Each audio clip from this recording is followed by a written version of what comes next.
बिस्मिल्लाहिर्रहमानिर्रहीम। अस्सलाम वालेकुम। मैं हूं ज़रमीना और आप देख रहे हैं ज़रमीनाज़ किचन यूट्यूब चैनल। तो जी आज आपके साथ शेयर करूंगी बहुत ही मज़ेदार तंदूरी आलू बनाने की रेसिपी। तंदूरी चिकन तो आपने बहुत दफ़ा खाया होगा, एक दफ़ा ये तंदूरी आलू भी ट्राई करें। ख़ास तौर पर आप इसे इफ्तार में बनाकर खाएँ, बहुत ही मज़ेदार ये बनते हैं। तो जी रेसिपी भी बहुत आसान है। आपने करना क्या है, रेसिपी शुरू करने से पहले चैनल पर नए हैं तो चैनल को सब्सक्राइब लाजमी कर देना है ताकि आपको आने वाली भी मज़ीद रेसिपीज मिल सकें। तो चलें जी बिस्मिल्लाहिर्रहमानिर्रहीम रेसिपी बनाना हम शुरू करते हैं। तो जी सबसे पहले आपने पैन में ऐड कर देना है बेसन। तो यहाँ पर हाफ़ कप बेसन मैंने ऐड किया है। बेसन को आपने यहाँ पर ड्राई रोस्ट कर लेना है 1 से 2 मिनट के लिए ताकि इसकी एक अच्छी सी खुशबू आना शुरू हो जाए और इसका कच्चापन ज़रा ख़त्म हो जाए।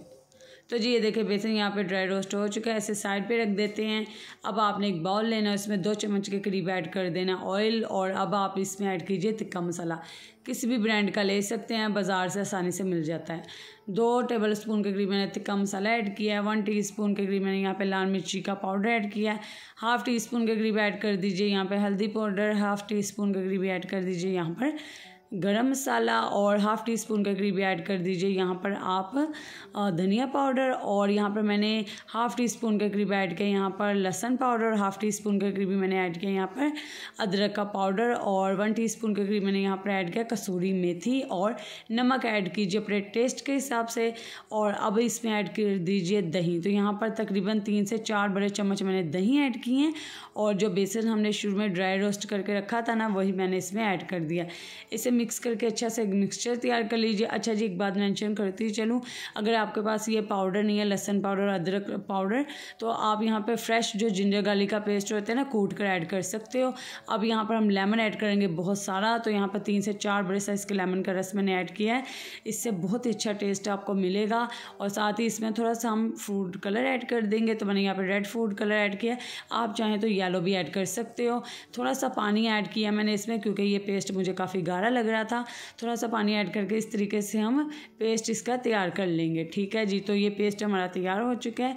अब आपने इसमें बॉइल्ड किए हुए आलू ऐड कर दे रहे हैं। यहाँ पर तकरीबन 90% हमारे जो आलू है ना वो बॉइल्ड हैं। ठीक है, अच्छे से बॉयल करके आपने आलू इसमें ऐड करने हैं। इतने ज़्यादा भी नहीं कर देने कि मसाले में डालें तो जब मसाला आप इसमें लगाएं तो वो हाथ में ही आपके मैश्ड हो जाएं।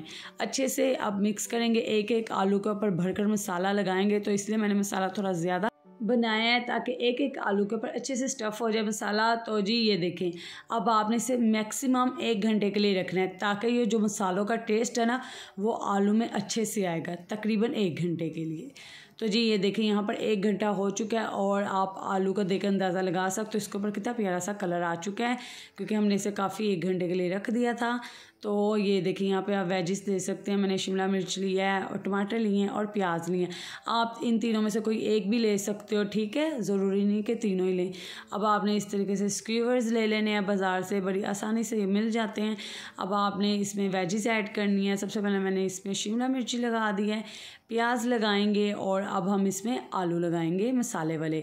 तो जी टाइम आपने ज़रूर देना है आलूओं को लगाकर। अगर आप 5 से 10 मिनट के लिए रखेंगे तो मसाला मैं आपको बताती चलूँ आपको उसका टेस्ट नहीं आएगा। कम से कम आप 1 घंटा रखेंगे तो मसाला अच्छे से आलू में जाएगा और आपको इसका टेस्ट आएगा।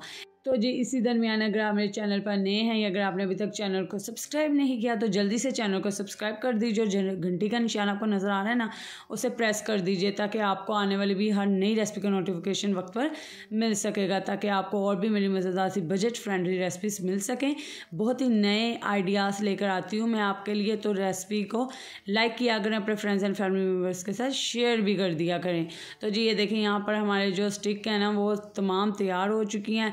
सिंपल ही तरीका है, कोई मुश्किल काम नहीं आपने करना है। एक पैन लेना है, ऑयल से अच्छे से ग्रीस कर लेना है पैन को आपने, जैसे कि आप वीडियो में देख सकते हो। यहाँ पे मीडियम फ्लेम है, ठीक है जी। आलू तो जैसे कि आप जानते हैं हमारे यहाँ पे 90% तक डन है। बस हमने इनके ऊपर एक अच्छे से एक बर्निंग मार्क जैसे आ जाता है ना वो लाने के लिए हम इन्हें यहाँ पर 7 से 8 मिनट के लिए पकाएंगे दोनों साइड पे अच्छे से, ताकि इनके ऊपर कलर आ जाए और ये हमारे मज़ेदार से जो तंदूरी आलू है ना बनकर तैयार हो जाए। तो जी अगर आपने अभी तक वीडियो को लाइक नहीं किया तो वीडियो को लाइक लाजमी करें और अपने फ्रेंड्स एंड फैमिली मेम्बर्स के साथ साथ शेयर करें और मुझे कमेंट करके बताएं आप पाकिस्तान के किस शहर से मेरी इस रेसिपी को देख रहे हैं, ताकि जी कमेंट सेक्शन में मैं आपका शुक्रिया अदा कर सकूं। और इस रेसिपी को आप ट्राई ज़रूर कीजिएगा, बहुत ही मज़ेदार बनकर तैयार होती है। मसाले बहुत ही ज़बरदस्त हमने इसमें ऐड किए हैं और लेमन तो आपने इसमें बहुत ज़्यादा ऐड करना है ताकि उससे इसका टेस्ट बहुत अच्छा आएगा। तो जी अब हम इसे ऊपर से कवर करके इसे 3 से 4 मिनट के लिए पकाएंगे, ताकि अगर आलू में कोई कसर होगी तो वो पक जाएंगे। लो से मीडियम फ्लेम आपने रखनी है इसकी। तो चलो जब हम चेक कर लेते हैं तो ये देखें यहाँ पर बहुत ही ज़बरदस्त से हमारे जो तंदूरी आलू ना बनकर तैयार हो चुके हैं। तो चलिए अब हम इन्हें प्लेट में निकाल लेते हैं। तो मुझे कमेंट करके बताइएगा आपको रेसिपी कैसी लगी और इसी तरह की मज़ीद मज़ेदार रेसिपीज़ के लिए मेरे चैनल पर आते रहें, ताकि आने वाली हर नई रेसिपी आप देख सकें। बहुत ही बजट फ्रेंडली रेसिपीज़ मैं आपके लिए लेकर आऊँगी, बहुत ही नई किस्म की और अच्छे आइडियाज़ वाली रेसिपी आपको देखने को मिलेंगी। वीडियो को लाइक करना मत भूलिएगा, चैनल को सब्सक्राइब कर दें। अल्लाह हाफिज़।